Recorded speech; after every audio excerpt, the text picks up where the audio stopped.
pasangan baru nih perlu bahas apa aja sih Mbak gitu, selain kita ngebahas mau punya anak dan lain-lain gitu. Pasti. Jadi kan salah satunya itu adalah tentang finansial. Kita mesti Mm-mm. paham ya, kalau misalnya bicara finansial itu sebetulnya tuh makin penting pada saat kita sudah berkeluarga. Karena memang faktanya itu banyak sekali cekcok ataupun pusat ribut rumah tangga itu memang karena berakar dari masalah financial. Terus Mm-mm. ketidakpuasan kita terhadap pasangan juga rupanya, aku sering banget ngobrol dengan psikolog ya. Ada Mbak Ya. Vera Uli, ada Mbak Mm-mm. Analisa, itu semua sepakat bilang bahwa kadang kita tuh merasa kayak berkurang rasa cintanya dengan pasangan itu kalau kita tuh merasa pasangan itu tidak bisa membuat kita happy in terms of financial. Rupanya ada kaitannya ke situ. So Oke. very Heeh. important for all new couples, even yang udah couples yang udah lawas pun seperti aku, untuk Ya. selalu balik lagi ngobrol sama pasangan itu. Aku makanya selalu bilang, let's talk money, honey. Itu yang paling pertama banget. Jadi Oke. pada saat kita sudah mau berbincang keuangan dengan pasangan, maka akhirnya kita akan mau terbuka nih dengan berbagai hal yang aku bilang itu sebenarnya basically ada 5 first Oke. decision yang harus diputuskan oleh pasangan baru terkait keuangan. Oke, boleh dijelasin nggak Mbak 5 apa aja? Dan tadi aku setuju tuh kalau misalkan keuangan tuh ngaruh ke pernikahan karena ya itu salah satu kewajiban juga sih ya Mbak untuk misalkan Ya. kita tuh tercukupi gitu ya. Dan perempuan kan butuh belanja ya kan Mbak? Pasti. Aduh, kalau gitu Oke. jelasin dong Mbak 5 apa aja nih? Yes, number one namanya first Mm. couple decision. Jadi pada saat Oke. kita transisi nih dari single life menuju marriage life, itu kita harus sadar bahwa ada hal-hal yang harus kita putuskan bersama-sama. Nah, first couple decision itu sebetulnya lebih terkait pada apa aja sih menjadi prioritas kita dalam family kita. Karena setiap family itu pasti punya prioritas yang berbeda-beda. Secara Mm. umum, sebetulnya setiap family itu pasti ada dana darurat dan ada dana pensiun. Itu secara umum seperti itu. Tengah-tengahnya itu bisa beda-beda. Kalau misalnya dia sudah diwariskan atau dihibahkan rumah tinggal oleh orang tuanya, ya berarti dia udah nggak usah repot lagi, istilahnya Mm. menyiapkan dana pembelian rumah. Terus dia mungkin mau punya anak. Nah, pada saat apa ya, usaha punya anak itu kan ada yang cepat dikasih, ada yang istilahnya Ya. usahanya juga panjang banget Mm. gitu kan. Otomatis seberapa sih mau meluangkan uang untuk usaha tersebut, nah itu harus diputuskan bersama-sama juga. Terus setelahnya, setelah anaknya lahir, itu nanti dana pendidikan. Terus belum lagi ya tadi liburan dan seterusnya. Jadi itu adalah first couple decision tentang prioritas. Nextnya itu adalah first cash flow priority. Maksudnya kita mesti nentuin nih, pada saat kita punya pemasukan, ini sebenarnya kita tuh mau ngebagi-baginya untuk apa-apa saja. Biasanya sih kalau untuk new couples yang masih muda ya, karena kan ada juga yang menikah tapi usianya mungkin udah hampir 40 tahun, maka Ya. secara keuangan mungkin lebih mapan. Tapi ini aku bicara secara umum yang mereka masih sama-sama meniti lah istilahnya gitu. Nah biasanya sih kita bagi 3 aja, namanya living, saving, playing. Jadi basically living itu adalah untuk operasional, biaya hidup harian, biaya hidup rumah tangga. Nah, itu biasanya setengah dari pemasukan kita. Lalu ada yang namanya post saving. Saving itu 30% dari pemasukan kita. Nah, di saving inilah sebenarnya nanti yang kita tuh bisa fleksibel, mau ngebagi-baginya seperti apa. Bisa Oke. lebih banyak di dana darurat karena mungkin dana daruratnya belum terpenuhi. Kemudian mungkin ada nabung dan ada investasi juga. Nah, itu terserah, itu tinggal bisa diatur. Lalu yang porsi terakhir itu playing. Nah, playing ini biasanya 20% of our income. Nah, nanti tinggal ditentuin aja pada saat menentukan income, itu income apa sih yang dimaksud di sini? Apakah kalau dua-duanya kerja ini berarti income suami dan istri, atau income di sini hanya income suami, atau Mm. misalnya masing-masing hanya kontribusi sebagian-sebagian. Nah, itu sebetulnya kesepakatan bersama. Jadi kalau ditanya ke Prita, mana sih Mbak Prita yang paling benar nih, kadang-kadang ya, pasangan Mm. muda tuh suka nanya sama aku tuh minta legitimasi gitu. Jadi nanti kayak, harusnya kan gini ya, harusnya kan gini. Nggak ada harusnya gini sayang. Yang ada adalah Oke. ini kesepakatan bersama. Oke? Okay? Nah, yang ketiga, itu keputusan first family asset. Apa maksudnya family asset? Family asset itu adalah aset yang memang akan dikonsumsi bersama-sama keluarga. Biasanya keputusannya antara rumah atau kendaraan. Biasanya itu. Oke. Mm. Oke, untuk Mamin sendiri waktu itu kendaraan dulu apa rumah dulu? Rumah dulu Kamu kita rumah karena dulu. pengen stable gitu. Jadi rumah Yes. dulu. Mm. Nah, kita nggak bisa bilang mana yang paling tepat karena bisa saja kondisi keluarga itu, let's say dia membutuhkan adanya kendaraan dan dia kebetulan mungkin masih diberikan pelowongan bisa tinggal bersama keluarga. Nah itu juga berbeda-beda ya. Aku nggak akan ngejudge. Tapi kalau ditanya ke Prita, apa sih yang Prita lakukan dulu? Nah kalau dulu my priority is to have my own house. Jadi walaupun pada saat itu saya juga masih bisa ya untuk tinggal bersama orang tua, tetapi memang langsung suamiku tuh punya visi gitu ya, punya visi dan misi bahwa pokoknya harus punya rumah tinggal sendiri. Yang aku udah share di postingan yang lain, waduh itu memang luar biasa berat deh untuk istilahnya masih muda, pasangan baru, punya anak, terus nyicil rumah, oh my goodness gitu kan. Cuman aku bisa bilang bahwa ternyata penderitaan itu tuh tidak lama loh. Itu hanya, kalau aku menderita hanya sekitar 7 tahun, and now I have a house yang bener-bener buat aku sih alhamdulillah nyaman ya. Jadi waktu kemarin WFH itu kita sama sekali nggak kepengen keluar rumah gitu karena kita enjoy banget gitu di dalam rumah gitu because it's our own home gitu loh. Gak ada orang lain yang ganggu kita. Lalu yang keputusan keempat adalah first salary from your full time job. Jadi maksudnya gini, pada saat kita dapetin salary tersebut, itu kita mau pakainya buat apa-apa aja nih. Ini sebenarnya kaitannya dengan budgeting yang tadi ya. Jadi kalau tadi kan Mamin waktu awal itu kan aku bilang, kita tuh mesti nih nge-decide tentang cash flow priority. Artinya apa? Pada saat kalau yang tadi itu berarti gini, kalau kita punya uangnya cuma segini, mana duluan nih pos-pos yang mau kita dahului? Apakah misalnya kalau sandwich generation, pos keluarga besar kah? Atau misalnya pos untuk keluarga kita sendiri kah? Nah itu adanya di keputusan yang kedua tadi. Kalau di keputusan yang keempat, ini benar-benar rekeningnya mau gimana? Jadi udah kita mutusin prioritasnya, sekarang kita tentuin rekeningnya. Ada orang yang rekeningnya joint account, ada keluarga yang rekeningnya pisah-pisah, dan masing-masing itu ada plus minus. Again, kita nggak bisa judge. Kalau mau ditanya enaknya gimana sih Mbak Prita?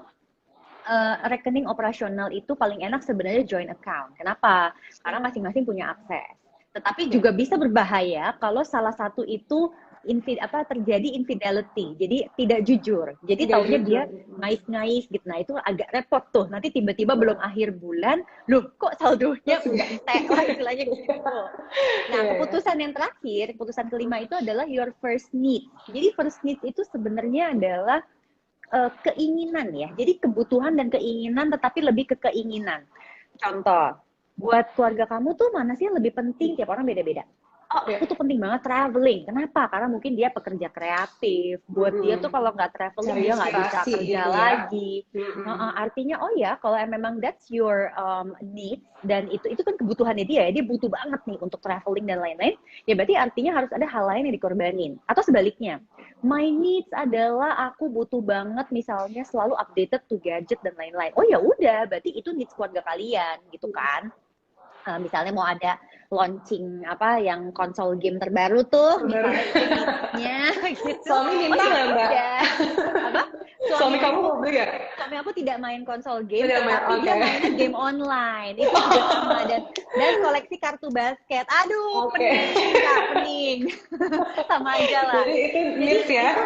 Needs, benar. Dan itu 5 keputusan itu harus di-decide pada saat kita itu starting rumah tangga. Itu sangat bagus lah kalau kita bisa terbuka tentang 5 hal itu. Oke Mbak, kita bahas satu poin satu tadi. Aku nyatetin Mbak, kalau dari first couple decision itu termasuk nggak ya siapa yang pegang atau mengelola keuangan? Karena beberapa ada yang nanya kayak baiknya tuh yang megang suami atau istri, karena ada beberapa juga yang suami kayak aku percaya dia sama kamu gitu kan istri gitu. Idealnya itu seperti apa sih Mbak? Oke, berarti kita sekarang bicara manajer keuangan dan kasir keuangan. Itu 2 hal yang berbeda ya. Aku lupa deh, postingan aku yang mana gitu. Aku juga pernah tuh share tentang manajer dan kasir. Gini bedanya. Manajer itu adalah orang yang memang ditugasi untuk dia yang menuangkan nih, kita pengen begini, mimpi-mimpi kita, dia yang kemudian bikin jadi rencana. Jadi si manajer keuangan tuh dia yang bikin financial plan-nya, terus dia yang nyari-nyari kira-kira, nih kita investnya di mana ya, dan lain-lain, terus dia propose. Nah itu manajer tuh. Lalu setelah didiskusikan bersama, di-decide, and then si manajer yang akan eksekusi. Itu namanya manajer keuangan. Lalu dia juga akan melakukan evaluasi, jadi kayak pertanggungjawaban lah. Jadi as simple as kasih tahu misalnya per 3 bulan atau per 6 bulan, this is our asset, kita punya utang sekian, and then terus nextnya gimana, Terus kalau misalnya pemasukannya bertambah atau pemasukannya berkurang, then what next? Dia yang akan bikinin budgetnya, itu manajer. Kalau kasir, basically adalah eksekusi bayar. Jadi biasanya sih kalau kasir umumnya ibu-ibunya biasanya, karena ibu-ibunya yang biasanya kan secara operasional itu dia berhubungan dengan asisten rumah tangga, dia yang grocery shopping, terus dia yang mungkin bayar listrik dan sebagainya, itu biasanya kasir. Tetapi kalau ternyata orangnya sama, jadi dia juga manajer, dia kasir, itu bisa juga. Jadi sebenarnya ditanya kalau kasir biasanya sih istri. Tetapi kalau manajer itu bisa terserah siapa saja yang sebetulnya lebih ngerti tentang financial. Dua, dia juga lebih bertanggung jawab dalam mencatat dan kemudian melaporkan. Dan yang ketiga, dia punya waktu. Itu yang paling penting. Karena ada orang yang memang dia juga jago financial, kayak suamiku kan juga ada di dunia keuangan. Dia ngerti banget. Malah mungkin kalau ngomongin tentang pasar saham makroekonomi, dia jauh lebih jago daripada aku. Tapi he doesn't have time to do that for our family. So, aku discuss dengan dia, aku yang cari, terus aku tinggal tanya, ya, ini lagi pandemi gini, pertanyaan gue sederhana banget. Nambah lagi nggak saham? Nanti dia bilang, oh gini. No, oke. Tapi aku yang akan mencari dan sebagainya. Itu aku manajernya gitu loh. Jadi kerjasama ya Mbak, nggak harus satu orang megang dua-duanya gitu, dan harus tahu penting tadi manajer dan kasir ya. Iya, Jadi namanya selama juga ini suami tahu keluar istri. aja gitu. Family itu kan teamwork. Emang cuma satu sendiri? Ya enggak sih. Mbak, tapi nih Mbak, ada masalah juga nih Mbak. Kalau kan harusnya tadi teamwork gitu ya, tapi ada juga nih, kita beberapa yang DM juga cerita kalau beberapa istri ini nggak tahu kalau penghasilan dari suami itu berapa, dan maksudnya suami itu tidak terbuka, hanya kasih per bulan segini gitu, tapi dia nggak tahu gitu. Itu gimana tuh Mbak solusinya Mbak? Oke, sebenarnya pertanyaannya gini, misal pun tahu, then what? Gitu loh. Karena kan sebenarnya ini aku ngomong sebagai apa ya, orang yang udah, pertama aku memang ngerti teorinya, yang kedua aku memang sudah menikah lebih dari 17 tahun gitu ya. Misal kita nggak tahu nih penghasilan utuhnya suami kita itu berapa. Tapi pertanyaannya, dengan rencana keuangan yang kita punya, kebutuhan-kebutuhan kita terpenuhi atau tidak? Pertanyaannya di situ. Apakah memang ada yang dikorbankan atau tidak? Kira-kira kan gitu. Kalau menurut saya sih ya, itu, dan aku juga banyak ngomong lah, kalau ditanya yang paling baik kan pastinya semuanya benar-benar terbuka. Tetapi ada hal-hal yang membuat kenapa sih nggak terbuka. Nah itu alasannya banyak.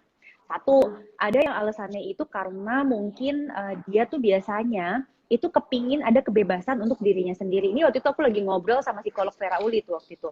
Dia bilang dia pengen punya kebebasan sendiri. Yang kedua, dia mungkin sebenarnya punya tanggung jawab ke keluarga besar, dia nggak bisa cerita ke kita. Kenapa? Karena mungkin kalau dia cerita ke kita, kitanya nggak suportif gitu, kitanya malah ngejudge. Jadi akhirnya dia prefer untuk udah aku pegang sendiri gitu, tapi dia harus memberikan itu. So itu hal-hal salah satunya. Yang ketiga itu juga bisa jadi ini malah sebaliknya, penghasilannya dia tuh mungkin kurang seberapa. Terus kalau dia cerita, nanti mungkin pasangannya malah protes. Jadi kamu kok kerja kayaknya udah kayak gitu cuma dapat segini. Jadi dia takut gitu loh buat ngomong tentang uang, karena khawatir perbincangannya itu selalu akan berujung pada kamu sih gajinya cuma segini, kita jadi nggak bisa gini gitu kira-kira. Jadi itu yang kadang-kadang bikin pasangan tuh, terutama yang laki-laki ya, itu suka khawatir gitu loh pada saat berbicara. Nah sekarang solusinya gimana? Solusinya itu sebenarnya setiap keluarga itu beda-beda. Tetapi ya balik lagi nih, itu kalau katanya psikolog ya komunikasi itu penting sekali. Nah untuk itu sih aku rasa itu mesti ngobrol ke psikolog ya, karena dia yang lebih ngerti ini tipe-tipe kepribadian dan lain-lain, ini cara komunikasi gimana. Tetapi bahwa komunikasi harus dibangun itu penting banget. Oke.